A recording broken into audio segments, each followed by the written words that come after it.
In this video, you will see how to frame a picture in LibreOffice Impress.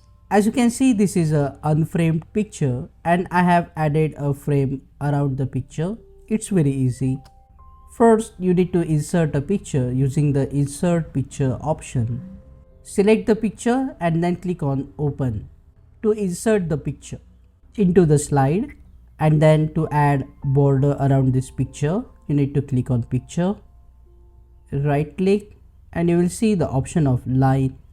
After clicking on this option, you will get the dialog box, and next to the style you need to select the border.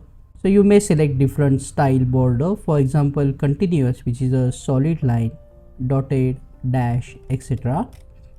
So for this tutorial I am selecting continuous, and you can select the border color. For example, I will select a red color, and this is the thickness of the border. You can adjust the thickness by clicking on the up and down arrow, and you can see the thickness here as a preview.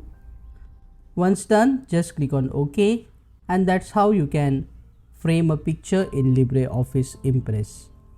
Click on that like button, comment below and let me know if this video solved your problem. Subscribe and press the bell notification icon if you want to learn more about LibreOffice Impress quickly. See you again in the next one.